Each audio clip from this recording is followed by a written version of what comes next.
travel is a privilege. If you get the opportunity, grab it with both hands and go see the world if you're lucky enough to. Air Kitto travel. Anywhere is reachable. Keep imagining tomorrow's travel opportunities.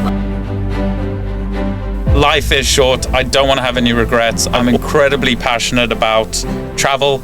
I'd love to be in the position where I can travel the world and solve problems. How am I going to do that? We have a tradition on the podcast where viewers submit their own questions via Slido. The first question is... So, Nick, nice to meet you. You okay? Yeah, all good, Harvey. Thank you for having me. Thank you for coming on. For anyone that has clicked on this video and maybe doesn't know who you are, could you explain who you are and what your business is? My name's Nick Volpert. I'm the founder of Air Kitto.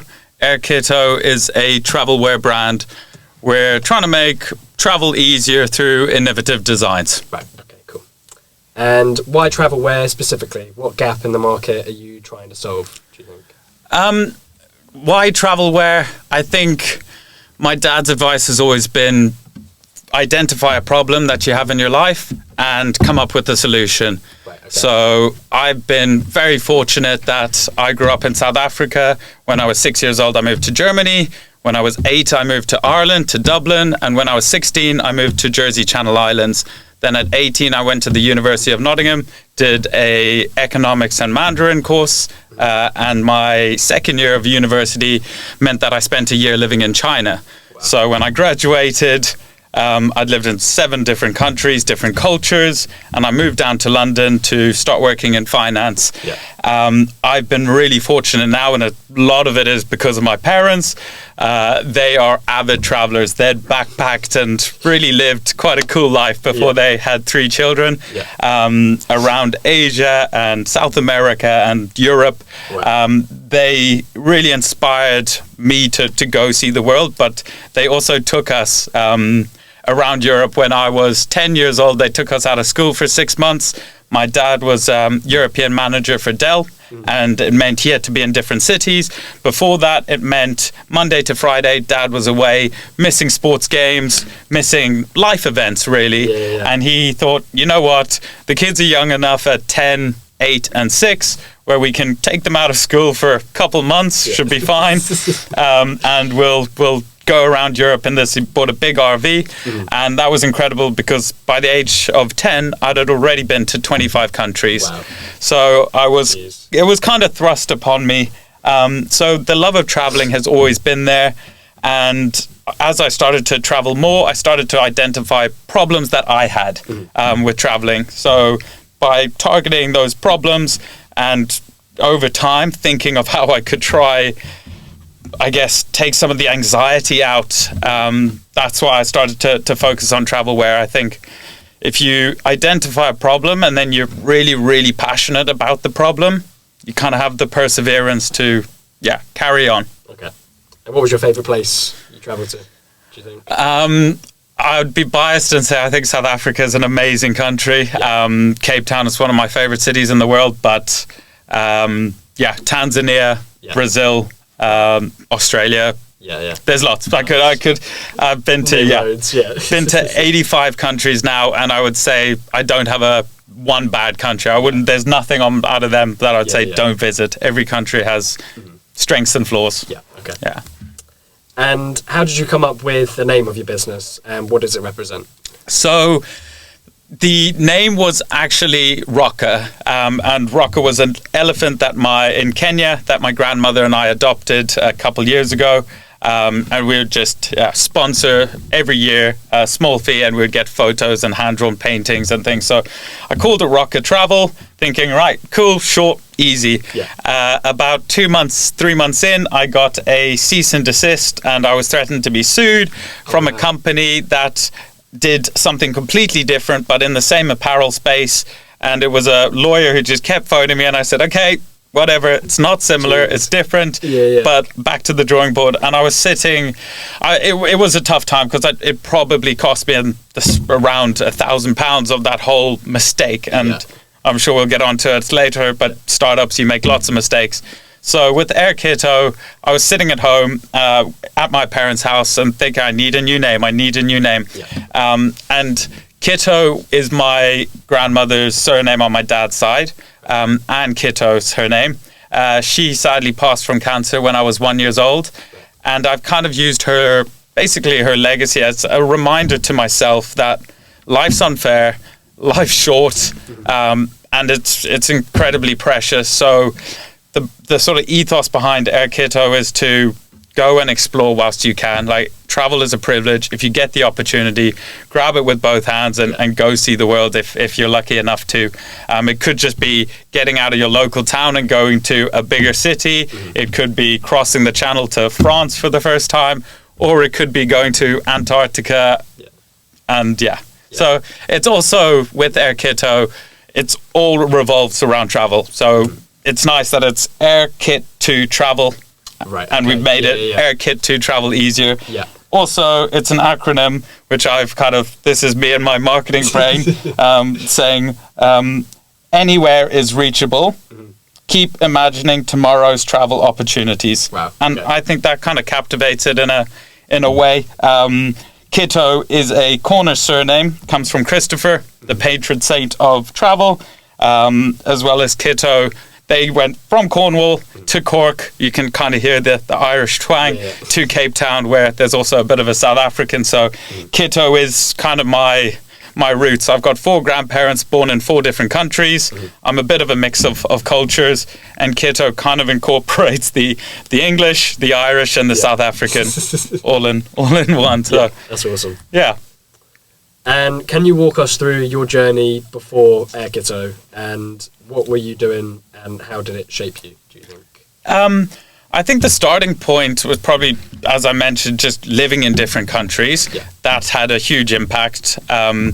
It's one big lesson from moving and being the new kid in school is you got to get good at rejection from an early age. You're always the new kid saying, like, hi, can I come play with you? Can I play football? Like, can I come to the party? Like that sort of thing. You just put yourself out there. And I think that's the key thing in entrepreneurship is to get really good at rejection, because yes, you'll get lucky. Some doors will be open, but doors will be slammed in your face often and you can't take it personally. So yeah, I think that's part of it. Then university, I was always aware that I wasn't going to be computer focused. I wasn't going to code. Yeah. I needed something tangible, something I could hold in my hands. And when I was living in China, I actually made an effort to go visit factories, understand the manufacturing side of how products are made, what the phases are like, the quality testing, and made some good contacts. Yeah. So when I moved back to London, I went into private equity. Then I moved across and I co-founded a dental brokerage that's still running successfully today. But that was my first kind of step into entrepreneurship and building a team. And I was lucky that I had an amazing partner in Peter Clausen.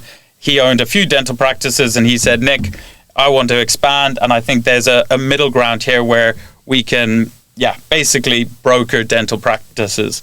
And that was a really cool space. But after 2 years of traveling up and down the UK, most of it on my own, I thought, no, I want to do something different. So I don't know if you've seen the scene from Wolf of Wall Street where he's like, show me a check and I'll come work for you for free.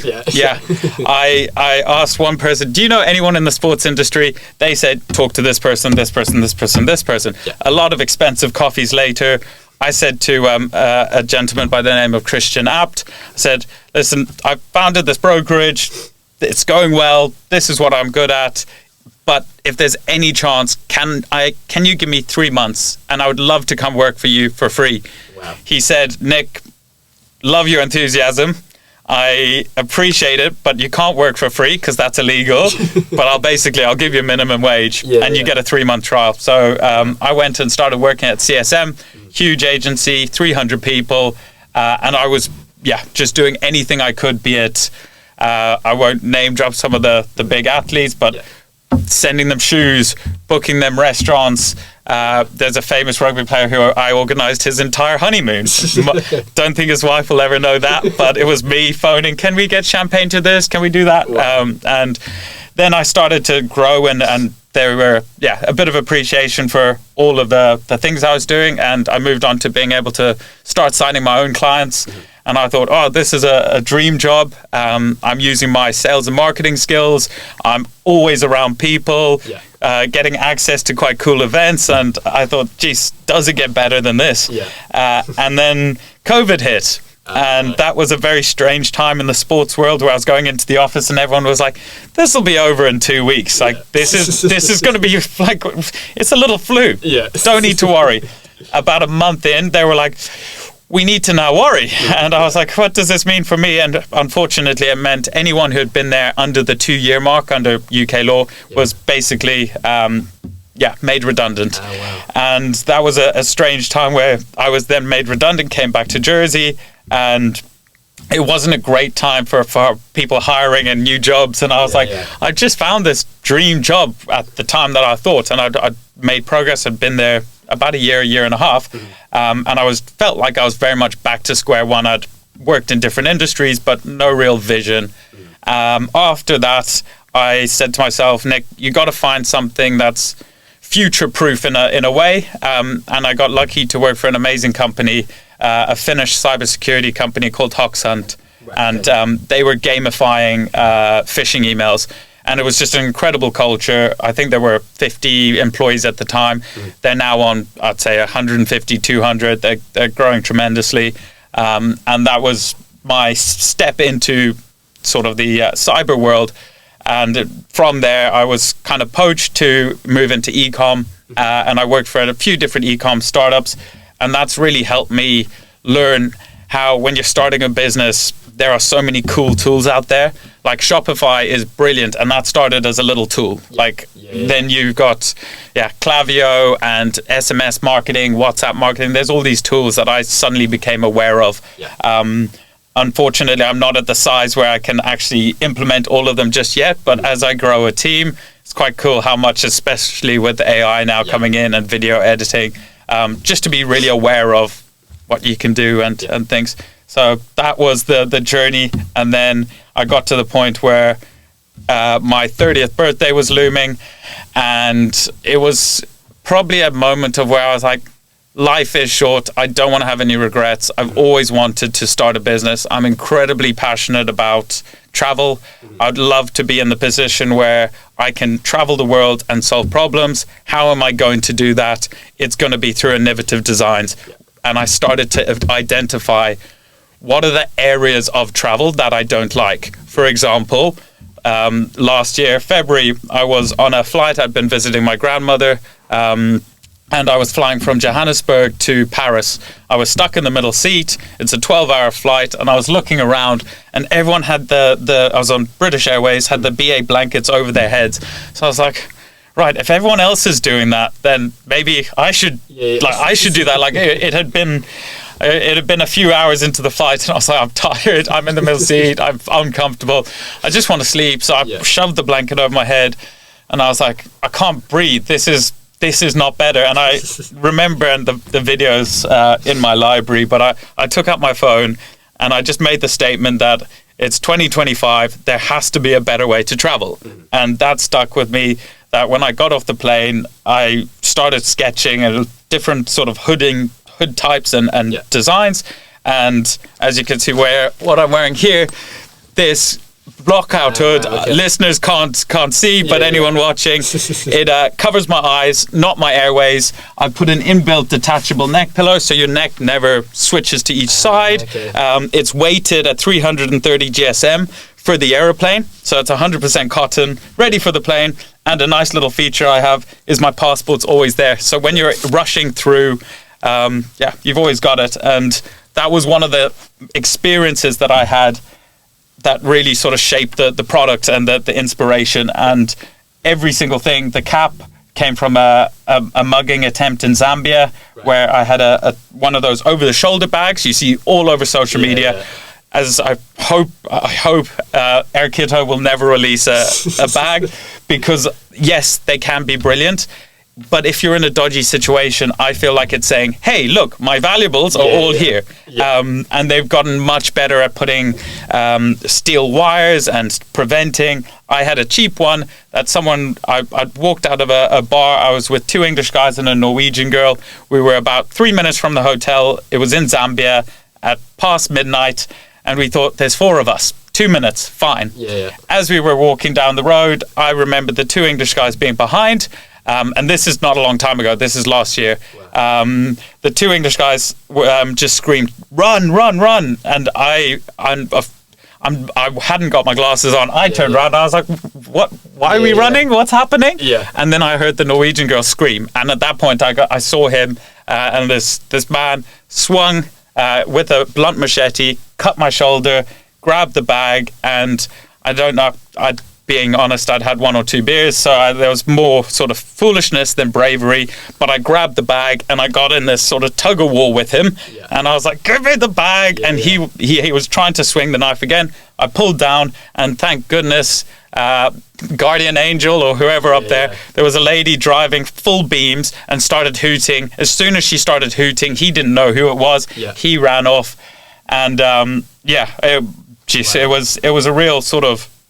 It was a horrible experience. Yeah, no, I bet. But it made me think, okay, if I want to leave the hotel or whatever, I want to go out in a new country without my phone and wallet, what is a solution? So I thought, well, hats, I wear hats often. There must be a way for me to incorporate a little hidden pocket. Yeah. So I worked with designers just to be able to say, right, here, in this little pocket, I've always got a credit card, 20 quid as a backup. You can put a bit of cash in or whatever. Yeah. And it just saves you. It really, like, if you're out and about in a foreign country and you get pickpocketed, it's a real scary feeling, and especially nowadays where our phones are so integral. They're with travel with your boarding pass, your money, your language, your translation, maps, everything is on your phone. It is so easy, and especially you see it happen in London. You're walking down, you're maybe taking a selfie, taking a photo, boom, someone goes by on a scooter,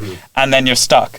So it was these sort of things. Every product that I've developed has come from a situation.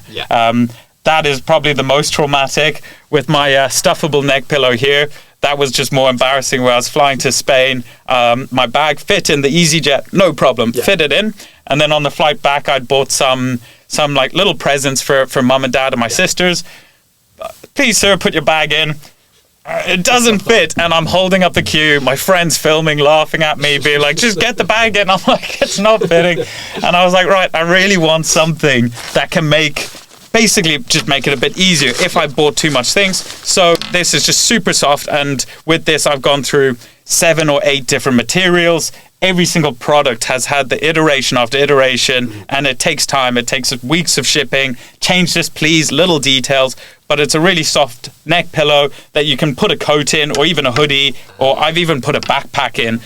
When I was flying, I put my spare backpack in here, and you just shape it the way you want. If you're on the window, put more on your left. If you're this seat, and it's just super adjustable. And then when you land, take your stuff out, and it means that I love traveling. I don't want to go from place to place carrying around a neck pillow. Often when I travel, for example, this year I was really fortunate.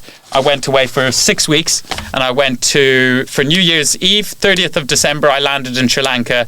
I did 5 days in Sri Lanka, 4 nights in India, 6 nights in Sydney, 4 nights in Fiji, 5 nights in Japan, 4 nights in Korea, 2 nights in China, 5 nights in Nepal, and 3 nights in India, and then I flew home. Wow. If I had have had this, just saved me. It was honestly amazing. This was brilliant, and I obviously used the hoodie on. It was, I think, 21 flights that I've done this year so far. Jeez. So it was really put your money where your mouth is. Book a hectic trip, and it was the most incredible sort of time. I'd spoken to some of my mentors who said, Nick, e-com is so slow in January. You're going to sit there pushing your ads, people aren't going to buy, and you're going to be like, what am I doing wrong? use the time to get some marketing content. I don't think they really thought that I was going to go and travel as much as I did, but I do it as budget as I can, cheapest flights on Skyscanner, constantly looking at the best options available. And it was really only meant to be Sri Lanka and India. And then I thought, I've got family in Sydney that I've never met before, like first cousins. I only have 8 cousins, 2 of them live in Sydney. It's a beautiful city, never been to Australia. Let me get a cheap flight, and that flight was Air Asia, 10 hours. You had to pay for water, you had to pay for all your food, no in-flight entertainment, nothing. But it was a great experience, and Air Asia crew are amazing, because I get on a flight and I talk to all the crew. I get my backpack, it's got all my stuff, and I walk around and say, is there anything you change? Carabiner, should it be bigger? Could it be this? Can it be that? What materials do you want a cap that's foldable with the hoodie? Would you rather it be attached this way? I'm just constantly firing them questions, and I only do it, I fly enough now, not at meal service, not at drink times. It's normally when everything's kind of settled. There's 1 or 2 just sitting there, and I go, do you have 2 minutes for a quick chat? I'm designing clothes, plain wear, call it that, travel wear. Can you offer me advice? And so many amazing conversations. And I've been really lucky that Air Kitto, actually this year we've sponsored, we're the official travel wear partner of One Life Cycle. They're the only UK pro UCI track team, an amazing team, lots of British champions and a few Spanish champions. But I sat beside a gentleman called Matt Watson on the flight from London to Malaga in summer last year. And I said, what do you do? And he goes, I run and manage a cycling team. I said, that's amazing. He said, what do you do? And I said, this is the hoodie, blah, blah, blah. And he said, geez, we travel a lot. Like, we're in South America, we're in Berlin, we're constantly going. I was like, well, if there's any chance, could I be your travel wear partner? Like, is there something we could do? I can offer heavily reduced. And it's just been incredible how that one conversation has led to 10 incredible athletes representing Air Kitto with their One Life logo on the side. Small things come from the most surprising places. So, yeah. Do you think if you didn't travel as much as a young age, do you think you would still have a business like Air Kitto, or do you think that's I think I something I've never thought of, so that's a brilliant question. I put so much credit to my parents especially my mum, for taking 3 children, 6, 4 and 2, away from her. Her whole family was in South Africa, and my dad had got a job in Germany, and she just said, right, the kids, let's go, packed up, left her family behind, and then followed him to Ireland. And I think she's put her foot down in Jersey saying, Kurt, this is it. This is when no more. We're kids all grown. And I think they've done a good job. Like, I'm a designer now, an entrepreneur, but my sister Jenna, she's a surgeon in Edinburgh, and Emily is a dentist in London, and they've both got amazing careers. So I think if I hadn't have had my childhood, I don't think I would have been so obsessed with traveling. But I have my parents to thank. I also think a huge influence has been my grandparents on my mum's side. My grandfather has always been incredibly entrepreneurial. So as a young kid, going to his factories, seeing how he operates, and he passed away 3-4 years ago. And my grandmother, she is absolutely incredible. Her name's Elizabeth. We call her Lala, Libby. And she's 88 years old. She is in the office 5 days a week. There in the mornings, there in the evenings. And I've said to her, like, Lala, why do you still do it? And she goes, Nick, it gives me life. Like, I have 40 staff. Those 40 staff are the breadwinners for their family. My sort of network that I've been able to provide for these by paying the salaries every single month, and through COVID, there's a circle of 200 people. And I just think of that as, that's so inspiring. And with Air Kitto, I truly, truly hope that I can do it for the rest of my life. I never want to retire. It would be amazing that if I had children one day, if I'm lucky enough, that they would want to be involved somehow. Probably they'll go off and do other things, but it's something that I would love to do for the rest of my life. And huge inspiration from grandparents, and childhood shaped that. I don't know if we had have stayed in South Africa, I probably would have been an accountant or something. Right, okay, so. Yeah. Wow, okay. And when you first had the idea of your business, what was the vision, and has it changed over time? Obviously, it's in the early stages at the moment. Yeah. What's the vision? No, I think it's very much the same. I think the vision has always been to encourage people to see more and stress less. Okay. So we want to basically, travel is a privilege. I think it's, don't quote me on it, but I think only 4% of people in the world will step on an aeroplane. And that is just a constant reminder of how much we take travel for granted. I think it is a privilege, and it's not something that everybody gets to do. So if you're able to go somewhere, then you should really be grateful. But I think it's also important to think of what inspires you, what motivates you. And I know most people I've spoken to have said something along the lines of, I've always been really interested in Egyptology. I would love to see the pyramids. Or I really like pasta and I'm obsessed with tiramisu. I'd just like to go to Rome and have a good tiramisu. Or I love beer and I'd love to go to Oktoberfest. Yes. I do think even like it can translate into the sporting world of someone, there's huge amount of, say, Arsenal fans around the world. Think how many people would die to go to the Emirates to watch an Arsenal game. And everybody that I met, and I know there's a lot of homebodies. My sister, two sisters, one doesn't want to leave London, loves it, happy there. She travels a little bit, but my other sister, Jenna, she's rowing across the Atlantic in December. Wow. With a crew of 3. She cycled with 3 other young ladies around Africa, Cameroon, Congo, Nigeria. She cycled with one other person across the length of Turkey. Wow. So she's incredible, where Emily is very much like, no, I've got my home comforts, London, and there's nice restaurants, this and that. So I understand and appreciate not everybody has this desire to travel, but I think everybody has something that they would like to do. Like everyone has a bucket list, and I'm sure, like, if I was to ask you, is there anything that you would love to see before you get old and it doesn't become as possible? Is Probably, yeah. Rome, I would want to go to. Yeah.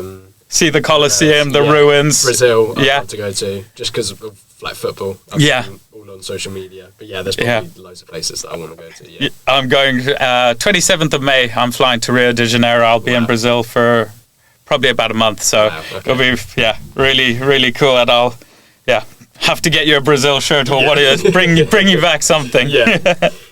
With your business being in the early stages, how are you approaching marketing for a brand with little audience at the moment, do you think? Oh, I think it's trying like absolutely everything. Right. I've been talking to cabin crew and saying, listen, would you be interested in affiliate marketing? I've been very fortunate that a pilot from Ryanair came in. I had a pop-up in December. He came in and he tried on the hoodie and he said, listen, this would be perfect for my dead legs. Yeah. When I'm not flying, I normally fly out and then I fly back. I just want to sleep on the way. There's no business or first on Ryanair. Yeah. So he was like, this is amazing. So he's been awesome at offering feedback and working on sort of new product ideas, and also just introducing me to other pilots that can offer feedback. I have been posting constantly on Instagram, really trying different types of reels, different hooks, different everything on TikTok. I think marketing, you have to just be able to put yourself out there, and like this, for example, I messaged you, I said, Harvey, any chance you'd have me on? It's these sort of things that you, in the early stages, try everything.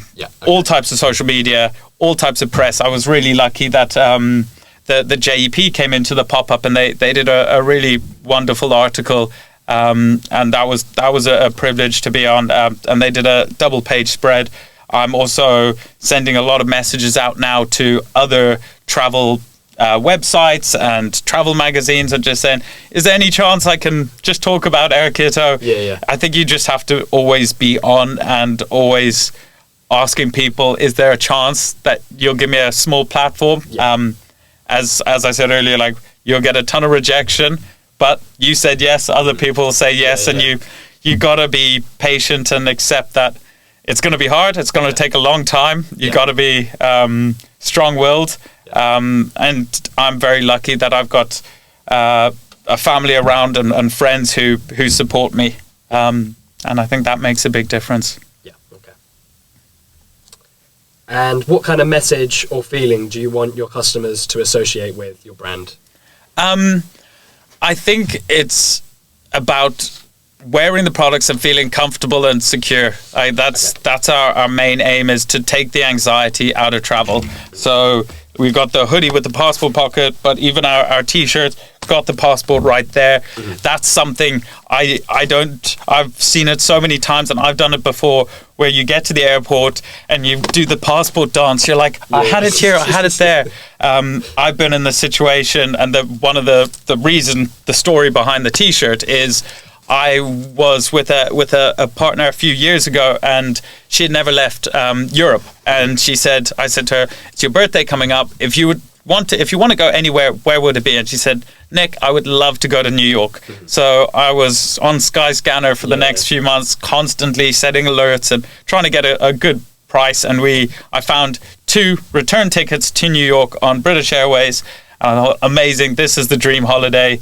And we booked to see sort of a West End show. We were going to an NBA game. All of these things planned, and we got to Gatwick South. Went through security, all good, no problems. And she said, "Oh, my love, can you go get a coffee?" So off I went to Joe and the Juice, and she said, "I'm just going to pop to the loo." Came back and said, "Nick, where's my bag, my handbag?" And I was like, "I don't have it. Where is it?" And she's like, "I left it in the toilet." Went through, back to the toilet, came back, "Nick, it's gone." It had her passport, some jewelry, her AirPods, but the main thing was the passport. And we went to the gate and we were like, "What do we do here? Like, we're boarding soon." Yeah. And they said, someone would have handed it in. And she said, like, I hung it up there, but maybe I'm imagining it. Yeah. Should we go back to security? Went there, and they were like, "Nobody steals in an airport, etc., etc. It'll be in lost and found." We went there, and at this point we had about 10 minutes left, and unfortunately someone did steal it. And that was one of those things that even in an airport, you're at the gate, things can still go wrong there. So by just designing the t-shirt with the pocket and the hoodie with the pocket, it just means it takes one thing out of going wrong. And travel, as I'm sure you're aware, like, things, there's surprises. So with the brand, we want to remove some of those surprises and do it in a personal way. It's about, especially at the start, it's about limited runs. I've only made 150 hoodies. I've only got 200 caps. I think I have 200 neck pillows. It's small quantities, and it's really saying to people, we want to grow with you. If you want to support, we're constantly asking for feedback, and then it's just about the small touches. Like, we just made these little passports here that you fill in, and you can just write down, like, it's just got the message with Air Kitto challenge, and the challenge is simple: write down 5 places you would love to visit, and you can put a Polaroid photo, you can put a receipt, you can put anything, like you drawing or a note from a stranger, and then the whole idea is you pass it on to someone else. So, dear some loved one, 2 roads diverged into a wood, and I took the one less traveled by, and that has made all the difference. It's your turn, love, whoever. It's a Robert Frost poem we really like. And you pass that on. That's a little freebie that comes in all the pockets and stuff. So I think when you're a startup, just try do the little things right. Believe in your products and hope that it resonates with people. I think that's the hard thing, is you're just trying to make as much noise as possible. Yeah, that's good. And what has been your biggest surprise running the business so far? I think it would sound cliche to say how hard it is, because it would sound like I'm complaining. I think one lesson I've learned is that it's much easier to start a business with a co-founder. My tip would be, if someone said to me, "Nick, I'm thinking of starting a business," I'd say, if you can, and not everyone's as fortunate, like I haven't been able to find someone. I've been super blessed that I've had mentors who have guided me. Yeah. But a business is incredibly hard. You go through a lot of highs and lows. And if you have someone to share that journey with, you're able to bounce off each other and pick each other up. So that's been something that I've learned the hard way, that when I've founded businesses before with partners, you feel like there's a bit of a community. When you're on your own, you gotta spend a lot more time asking people for help, and you also go through the highs and lows. It's more lonely, but it's achievable, and there's a lot of people out there who have built fantastic companies solo. And it's only solo to an extent. The solo is in the designs, and then there's been incredible people, and we're slowly building a team. So Okay. And how do you make your brand feel premium despite it being you?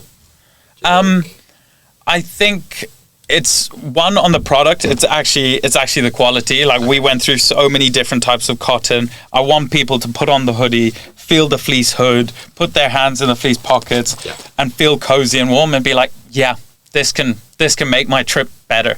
This is something that I can use if I'm on the plane, on the train, on a long bus journey.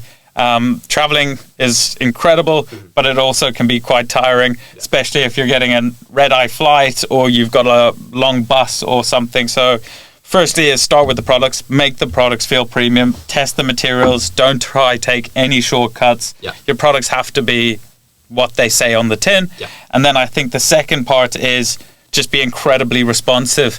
If anybody, I'm constantly on my phone. If anyone emails me, message me on LinkedIn, drops me an Instagram DM, message me on TikTok, you'll normally get a response quickly. And I think that's, hopefully, if they send an email or something and they get a reply quickly, they feel heard. Especially at the start, where it's such a small brand, a small awareness. By delivering a good experience for everyone, you just hope that word of mouth plays a part, and someone goes, I ordered a neck pillow and I thought this could be better, and immediately Nick said, great idea, thank you so much, I'll send you a free hat as a thank you. And just the small things. Do you find it frustrating making different, like, obviously you said with the hoodies you made like loads before, I'm guessing, like, the final product came out? Do you find it frustrating when you're going through every design, or is it more fun? I wouldn't say, to be fair, I think it's a fine balance between frustrating and fun. Because it's fun that you're trying new things out. So for example, with this, we tried it outside, we tried the blow up, we've tried so many different ways to be able to support the neck. And that was frustrating because I kept wanting to get it right. And when it becomes frustrating is you're like, what is the right thickness level? Like, you don't want it to be so thick that you feel like you're suffocating, and you don't want it to be so thin that you feel like, right, there's actually no support. So it was trying to get the balance right was part of it. And I think it genuinely just takes so much patience, knowing, okay, every little detail I change is costly, firstly, to develop the sample, and then it's 2 weeks postage, and then it's testing it, which can take a week or two, because I've often just booked a flight just to test something to see, right, is this actually going to work? Is this neck pillow the best sort of soft satin on the market? It's all about how can I improve it, like, just a little bit more. And I think that's the exciting part, being like, I'm so proud of this, and this took a long time, and we don't have much. It's the biggest thing that I found as well as a lesson is that there is a design of a hoodie, a plain hoodie, that has an inbuilt, I don't know if you might have seen it, but it's got an inbuilt sort of eye mask. And our biggest competition is Chinese drop shipping to American, European. So that to me this is unique and has gone through the iteration stage. The things you see online are from Alibaba for about $10, and they're out there. And if I go onto Amazon, if we have now, thankfully, through a Jersey friend, Chris, very kindly has helped me get on Amazon. But this hoodie is one of one, and you go on, you type it in, there are 30 plain hoodies with the eye mask, all the exact same, all just being drop shipped from China. Yeah. And that's the hard part, is to, I guess, define the market when there are much cheaper alternatives, because there's only 150 and they're really like detailed to the problem. That's been a bit of a challenge of how do you stand out with your quality when people, I'm in a few stores around Jersey, but when you see the hoodie online and a video might go like semi-viral, you get the views, but it's hard for people to really sort of, I get it, that aha moment. Yeah. And I think that's just going to come in time with growing stockists, having people in London and slowly, and I'd love to go into Dublin and Scandinavia, Germany, the Netherlands, step by step. And it's also, I guess, a balance of, I'm at the minute self-funding it. I've taken my life savings and said, I've got a high appetite for risk. I really believe in the brand. I've not taken a single cent from anybody. I'm just going to go and put my money where my mouth is, literally, and see how far it'll take me. But there is something to be said about actually raising a lot of money and moving faster. Right. I've been at the stage where I really want to learn every single element of the business and grow step by step. I don't want to run until I really feel like the engine's going. But it's a fine balance of where do you actually stop and think, geez, if I was to raise £100,000, how much better would the company be? Where would it go? And this and that. And I think that's a little bit down the line. Yeah. But it's always on the back of my mind of how do I balance the finances and things. And then moving on to, so as I said before, we've got a layout for the questions. So we've got a specific topic. Yours is the reality of starting a travel wear brand. The first question is, what was the process of moving from the idea to your first product? Shout out to my mom on that one. We went into town and we went to one of the stores on the high street. I bought a puffy sort of gilet. Yeah. And what I did was I had a trip coming up around South America, and my mum and I, mum mainly, did a lot of the sewing. Like I said, can we put this pocket here? Can we do this there? And it was really taking an existing jacket and buying pockets and features and step by step trying to create something that would help me travel more securely was the main goal. I wanted to be able to walk around.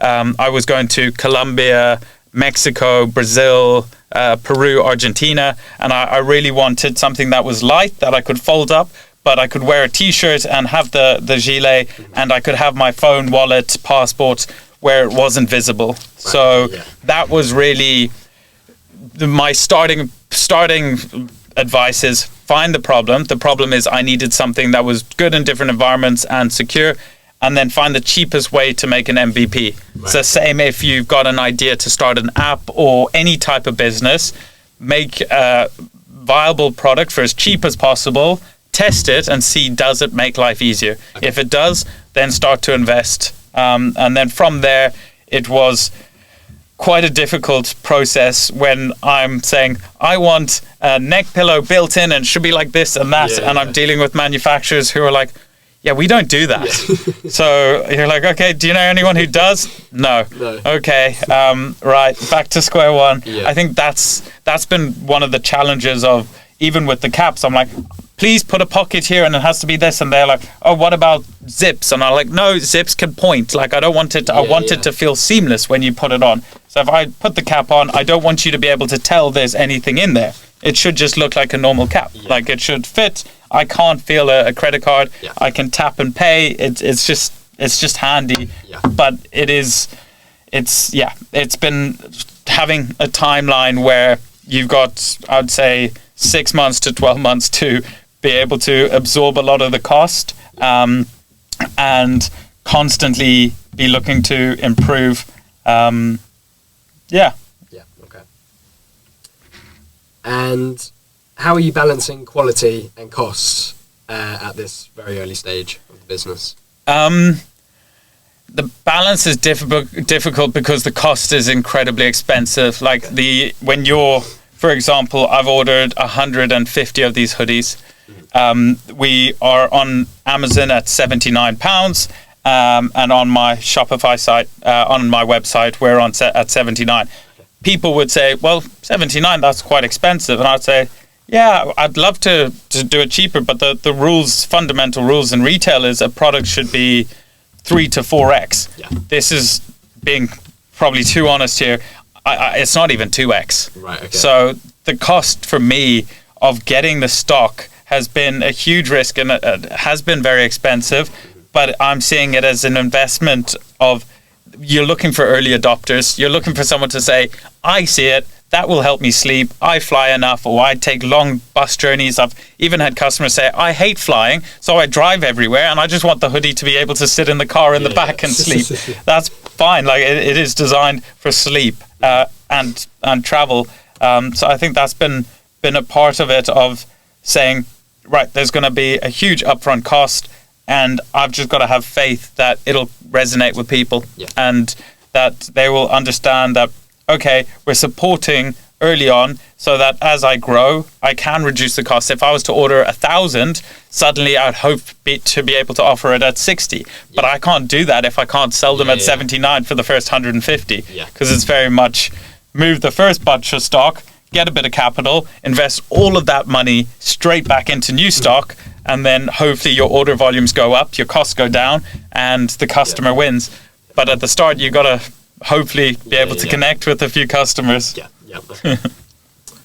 And then my next question is, how much of starting a brand was planning versus just learning as you go? I think it's been 80% learning as I go, 20% planning. Really? Okay. Yeah, there's so much, really only so much planning you can do. But there's Mike Tyson quote, you can plan all you want until you get punched in the face. Huh? Yes. No one's luckily punched me in the face, but things happen, like the cease and desist with the early name and sizing issues. I got a number of T-shirts that were slightly off, and you're like, right, we've got to change this and that.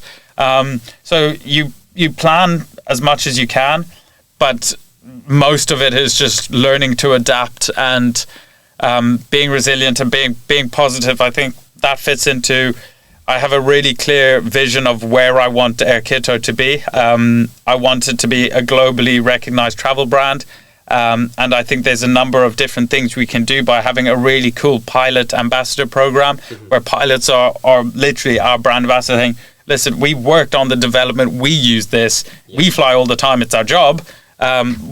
Why don't you give it a shot? Like, being backed by pilots has been huge, and building that network. I've got some really, really cool friends who are Logan Air pilots. I've got a family friend who's a pilot on the A380 for Emirates. He's been fantastic. A number of the Ryanair pilots have been awesome. I've been trying to build up that community as the voice. And then I think there's also a huge opportunity, and it's maybe 2027.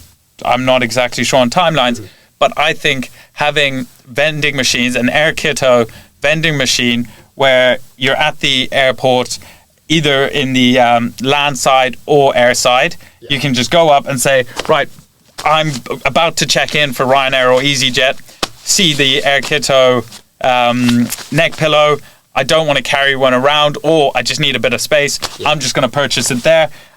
Or you're landing in an airport, so you're like, right, this cap is perfect for a slightly, it's not essential in Jersey, but if you go to Brazil, I recommend. And one of the things even on the cap as feedback is people said, right, there's only 150 of them made, so at the minute, but people have said, get rid of that logo and just put my logo on the side in small. Said, perfect feedback, good idea, but at this stage, I don't believe that there's a high risk with 8 billion people and only 150 hats that someone's going to recognize it and steal it off your head.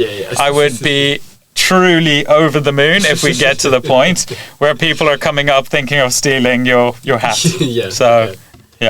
That's interesting. You could have, like, because I know for, like, it's obviously different, like KFC and Mackey's, you know, when you order your meal and it comes up with, like, add-ons, you can do something like when you go to you check in your bags, you could do any add-ons and it'll be Air Kitto. That'd be it would be awesome. I think I've spoken to one of my Ryanair friends, and he said Michael O'Leary would hate your products. And I think Michael O'Leary's he's controversial, but I think he's incredibly impressive on what he's built and his level of detail. But I keep quite a close eye on him and what he's saying and the aviation industry as a whole. And he was on a podcast last week with Virgin Media, and they were talking about the bag sizes. And one interesting thing I find now is, and he was a bit vague about it. He said, I didn't know we did that. But EasyJet and Ryanair, they incentivize their staff with commission. So I think it's about £2, £3 per passenger. So that is the one thing with the clothes, the hoodie. I was like, right, it would be great to stock these on long haul flights, but the size and sort of space on airlines is really limited. And also with the neck pillow or our puffer jacket, airlines are trying to squeeze every single penny out of you.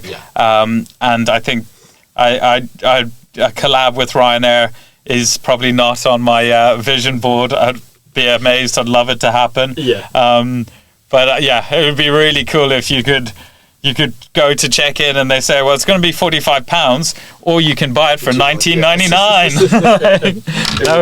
That would be great. But I think I had an experience 2.5 weeks. I was in Gatwick.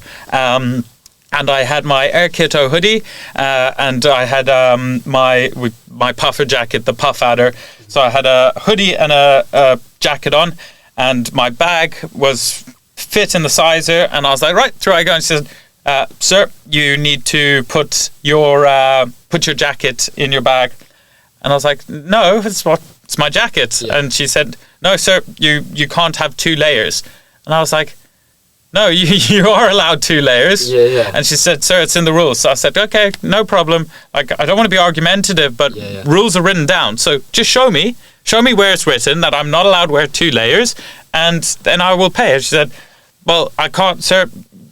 That's the rules. I'm not having time for this. Pay £45. She wanted £45, and I was like, surely you have it written down somewhere. And I know I've had to through Air Kitto. I've gone through the Ryanair and EasyJet guidelines. You are allowed to wear 2 layers. You're allowed to have a neck pillow. There are certain things you are allowed, lots that you aren't. And I wasn't even trying to be cheeky, or it wasn't there like I'd put on 10 t-shirts trying to be the Michelin man, being like, I'm not paying. But I was very much like, come on, you're joking. And she was like, no, £45, you got to pay. And I was almost about to pay, being like, this is a joke. When it was in Gatwick, and a EasyJet pilot walked past, saw what was happening, and he said, sorry, what's going on here? And I just said, I'm being charged £45 because I'm wearing a hoodie and a jacket, and apparently it's only 1 layer. And the pilot looked at her and was like, that's not the law. Like, that's not our rules. You're making that up. And she kind of took a step back and just said, fine, go. But it was quite an unpleasant experience. And I do think with the incentives and stuff, travel is becoming harder and harder, and baggage sizes are probably going to go down. I think stick to the rules. But if you want a neck pillow, or you have the puffer jacket and you put a t-shirt or 2 on the side, as long as it sort of folds up and fits under the seat, you're not hurting anyone. And you're not really trying to, pull a fast one on the airlines. Especially because for me, this is more about comfort and not carrying a neck pillow around from place to place as it is storage. Do you think, I'm trying to think how many people she stopped. In that queue, I was the last to board because I was refusing to pay. I genuinely reckon she'd probably stopped between 10 and 15 people. And if you work that out on, say, £3 commission, that's £45 on, 4 flights a day, £180. If you're timing that, she's working 4 days a week. You're getting close to £700 extra. It's substantial on a monthly paycheck, and you're also what happens is the more people you catch, the more the airline say, well done, good job. The more jobs you get, the more people you catch. And the difficulty I find is that although they're in EasyJet uniform, they work for DHL. So they wear EasyJet uniform, work for DHL. The people get upset. They get on the plane saying, I've just had to pay £45. My bag fit on the way here, blah, blah, blah. Often I can sympathise with the check-in staff. They've got a job to do. But I sympathise more with the cabin crew who have nothing to do with check-in, and they've got 150 passengers. 15 of them are in terrible moods because they've just been charged £45, which is often more than the flight to Jersey, sometimes one way. And I just think it's a lose-lose. So I think my advice is know your bag, know that it fits, but also have a backup if you really need. Like if you go on holiday and you buy one too many t-shirts, or you want to bring some chocolates home, have like some form of thing. And one thing that I've noticed, because it was a trick I used to use when I was in uni flying to Nottingham, I would always have a duty-free bag, and if I only had extra, just duty-free, that's fine. Where now, oh God, they are on the duty-free bags. The trick has become too common, where I've seen people be asked, show me what is from duty-free, and they're looking in the bag, and they're like, oh, I didn't think they would do that. Airlines are smart. They really do watch. And I think Ryanair, it's not an exact figure because they won't release it, but I was trying to do the maths the other day, and I would guess low ball per year, they make 100 million to ranging up to 500 million from catching people at the gate.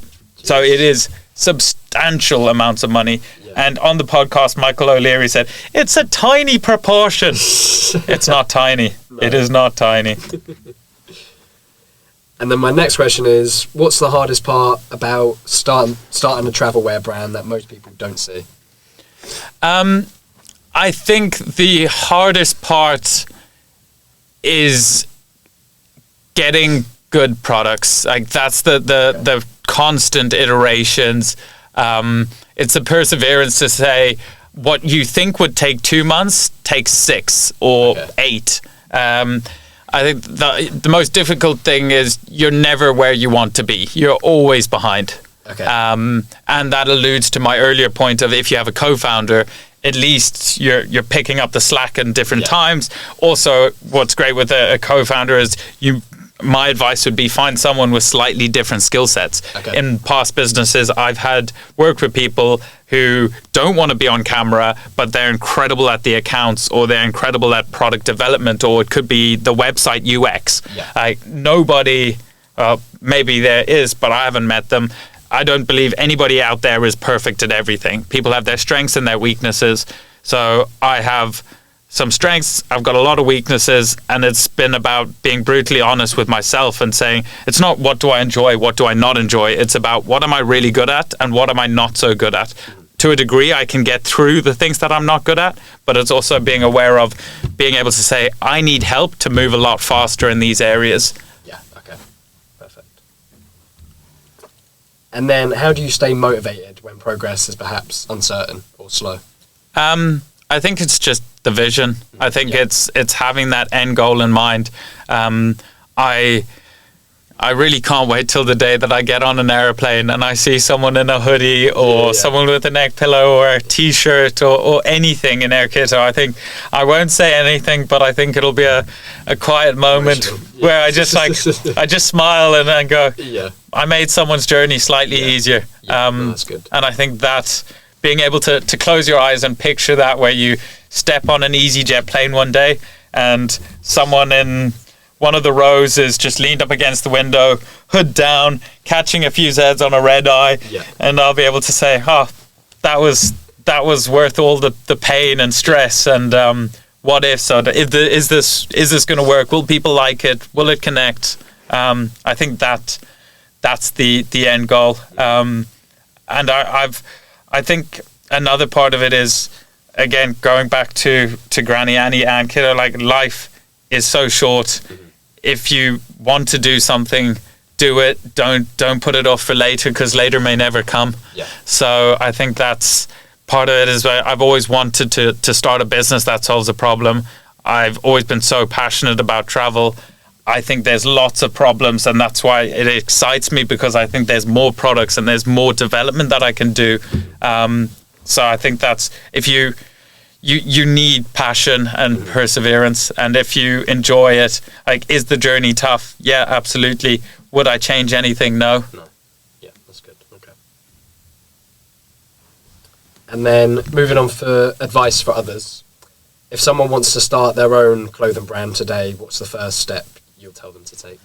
I would say clearly identify what problem you're solving. Okay. So don't just go say, oh, I've got a really cool idea for a logo and I'm just going to slap that on a white t-shirt and all my mates are going to think, oh, that's so sick. Yeah. You might sell a few, but to actually build a sustainable brand that is going to grow from strength to strength, you need to be really, really focused on who your ideal customer is and what pain points you're solving for them. Yeah. Okay. And I would say start with the MVP, figure out exactly what it could be. And if I'm saying, right, I want to start a gym wear brand, for example, like, you've already looked at the competition, you've got Gymshark, Lululemon, Nike, Adidas, etc., etc., etc. How are you going to differentiate? If gym's your focus, like, is it through more innovative fabrics? Is it more breathable? Is it whatever? But figure out how you're going to differentiate yourself. And like Gymshark is a great example where he had a problem. There was not the tees, the singlets, the cuts. Ben Francis said, I can't find stuff on the market for me. Yeah. So I'm going to design it. And he, fair play, he went home, he got a printing press, he started sewing, cutting. He was working at Domino's when he was growing that business. He was doing everything he could. Similar to myself, like, I was living at home, doing any sort of odd job I can to fund the samples. Yeah. And it was really like same sort of process of step by step by step. I have not thought, oh, I'm going to sell 1 million of these in the same way he probably never did. But I said, I want to be able to sell 100. And if I can sell 100, I can probably sell 1,000. If I can sell 1,000, and it's the same analogy of if someone asks me for advice on, oh, I really want to start running. I've signed up to a marathon. Did I go out and run 42 kilometers? No, I started with 3. 2 weeks ago, I went on the treadmill and I said, Nick, do 3 kilometers. Then the next day I said, Nick, do 4. And then I did 5, and then I did 6. Today I've got to run 9 kilometers. So I'm at the 9 stage, but that's 2 weeks later. And it's the same in business. Is don't go out and try it. You'll injure yourself, or something will go wrong in running. But if you start small and you set achievable goals and you go step by step by step, and it's same, run with people who are better than you. Same in business. Talk to people who are better. I've been really lucky. You had Victoria Lee on the podcast, I think, of 2 weeks ago. Yeah. She's an amazing person, also a fantastic chef. I was very lucky to have dinner around her house. But her husband, Chris Dobbing, has been incredible. He's been such a awesome mentor, and I'm so grateful for the doors he's been able to open and the people he's been introduced me to, in terms of manufacturers, people in Jersey. You meet these types of people who just say, I see you, I know how hard it is, I'm here for you, just let me know what I can do to help. And it's kind of that, it's inspiring to see there are so many successful people out there who are still willing to give a tiny little startup their time and advice and help. Okay. My next question is, what is one key lesson you'd want every aspiring entrepreneur to understand about starting a niche brand? That it takes a lot more time than you think. Okay. So if you think you can achieve something in a month, it'll probably take 3 months. Okay. So I think patience, perseverance, passion. If you've got all 3 of them, you'll be fine. Yeah. I think also one thing that is kind of known about, but it's not spoken about, is what's your appetite for risk. If you want to start something, you're going to have to be okay with rejection. There's going to be embarrassing moments where your friends go, why is he doing that? That's so lame or whatever. Like, there's going to have to be appetite to risk it all being like financial or whatever you think that people think of you. And I think lots of people, that's a huge blocker. It's, I really want to start this business, but what are my friends going to say? What are my ex-colleagues going to say? What will my mum and dad think? Yeah. There's this fear of, I really want to do it, but what are the opinions? What are those noise that's going to be created? And my advice is, if it's something you truly want, ignore the noise. Don't worry about embarrassing yourself. I think embarrassment's an underrated emotion. Just go out there, put your whole heart into it. And I think if you're really authentic and passionate and you're like, I don't care what people think, I'm going to do it anyway, then you'll be able to connect, and there'll be a few other people who go, fair enough, he's doing his best. Like, let's support him if we can. Yeah, okay. And then we have a tradition on the podcast where viewers submit their own questions via Slido. The first question is, what does your typical day at work look like? Typical day is I try wake up. It's not incredibly early. I should work on this. Try wake up at about 7 a.m. and I'm straight on my phone. First thing is emails. Just go through, see if there's anything new, any orders, just checking the numbers. Second is Instagram, looking at the insights. I try post every day, so overnight when I wake up, I want to see how it performed. I look at the drop-off rates. Is the hooks working? How could I improve that video? It's just so it's floating. Then we look at TikTok, same sort of process. Did it hit? Did it not? What can I improve? And then it goes on to really thinking, right, on my ClickUp, what are the tasks and how do I prioritize the next hour or two so that my time in the morning when I'm fresh and focused is just going to be maximized. I then try organize like a half an hour at some point in the day, usually in the morning, with one of the pilots where I'm just being able to use as a sounding board, saying, right, what about this or that? I'm working on, what about this just distribution, or I'm talking with this pilot influencer, do you know them, things. So a lot of that is just research. Then I'm normally in my car going down to check on some of the stockists. I've been lucky that Mad Hatter have very kindly agreed to stock Air Kitto this morning. We dropped off a few hats. There's a shop in town and there's a shop in St. Brelard's.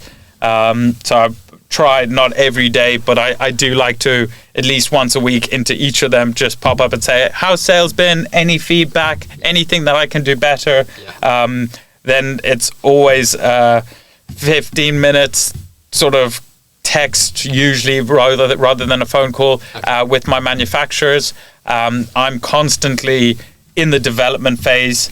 It is, as I've mentioned, sort of I need to move this stock to be able to order more, but I want them in the background working on new products.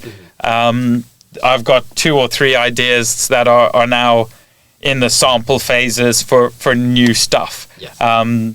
That's kind of it. I think the rest of the 5 hours or 6 hours in the day is just trying to put out whatever fire has suddenly happened, or at the minute, a lot of it seems to be that I get into bed. Try get into bed at 10 o'clock, and then 10 till 11 is on CapCut editing videos. It's having if I can an hour, I can normally get 2 videos to an okay place where I can just pop them in drafts, and they're ready that the next day there's 1 or 2 that I can wake up in the morning, see what's happened, and either use the feedback to switch it slightly, change the hook, change the font, change the text, just constantly iterating. Like same on the products, it's the same on the videos. And then it's looking at the meta ads and saying, do we need to spend more money on this type of person? Are we getting the hooks right? What's the click-through rate? What's the abandoned cart rate? All the details. How do you stay motivated posting every day? Do you think, is it just, like you said before, focusing on the vision, or is it different with content? I think if you had have asked me this maybe a month ago, my answer would have been quite different, because I think there was a point where I would spend half an hour to an hour editing a 12-second video, and it would get like 200-300 views and maybe 5 likes, and I'd be like, why? Like, why do people not connect with it? Like, if I was scrolling, I'd stop, and it's about like removing the bias lens of what you might want to see. Also, to a degree, that accepting that the algorithm is strange sometimes. For example, I was on a flight in January, flying from Fiji to Japan, and it was on Japan Airways, and they had quite a cool toilet. It's the coolest economy toilet I've seen, but it had a window, and it was quite big, and the toilet had like different functions and things, like a classic Japanese toilet.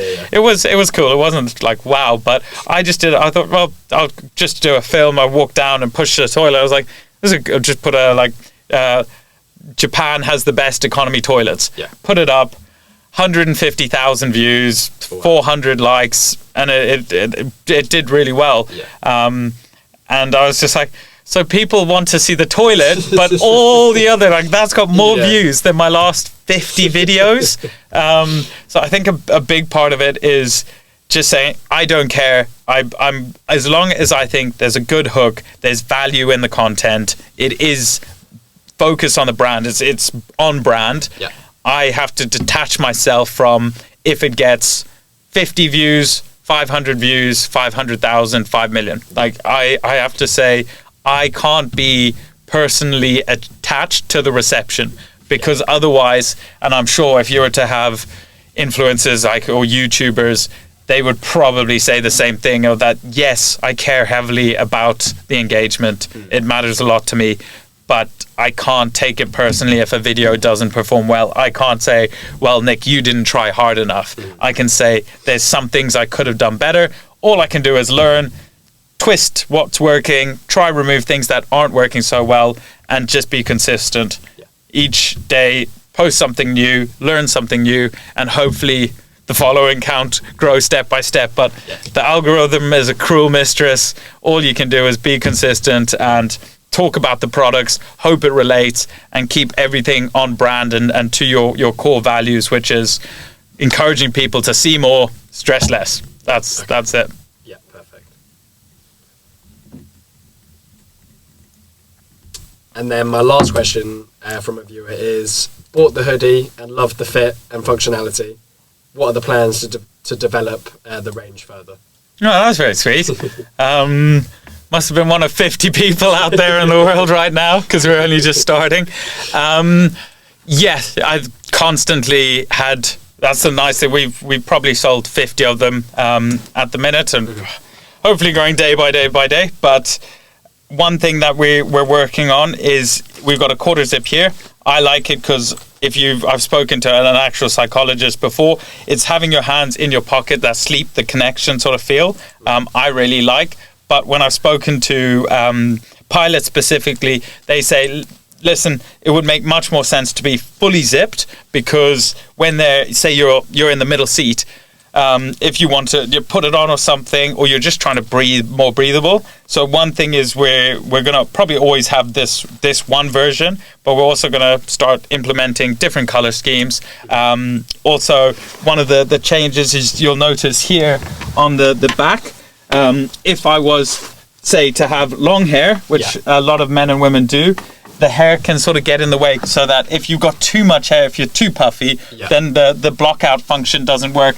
So we're just going to integrate a small zip here, like a hidden zip, where you can zip it out, pull your ponytail through it, and then the hood should sit easily. So it's about the tiny details of, okay, that's a really good point. I think going forward, and this is not the version 2, but this is probably version 3 or 4 or 5, would be to have men and women's range. At the minute, I've designed Air Kitto to be completely unisex. Part of that is purely, I'm funding this myself. I'm trying to solve a problem. I don't have a huge amount of capital, and I want to make the capital go as far as possible. And black, unisex, hopefully people connect with the products, and then we can start to do really cool color schemes, patchwork, personalize it a bit more, and work with different body shapes. Another thing is that we're going to have on the version 2, which hopefully will be coming out in the next few months. Not anytime soon, but we have taken all the feedback from people who've bought the hoodie, is we will have there's going to be 2 pockets on this side, one for your phone to sit securely and one for your power bank with a cable. You can just, on one side, you can constantly have it. You're not allowed to put your power bank in the hold. It has to be in your hand luggage. Right. So having a pocket with a cable hole, so it can literally just sit there. You got your power bank with this on that charging. Passport always goes here. We will never remove this on any of it because it's just I really do love it. It saved me a lot of stress. But on this side, we'll have a secure zip pocket for your wallet, and then an additional pocket for anything else that you may deem. And as well, probably going to put on 4 pockets on the back as a bit of lumbar support, because one thing on those chairs, it can be a bit uncomfortable, even if you've got the hood zipped up. You want something that's going to... This is actually quite a nice chair. See, it's what's the right word? Ergonomic, I think. Right, but it comes out at an angle. Okay. The plane seats are direct. So if you're able to have a little bit of support on your lower back, it just makes you feel more comfortable.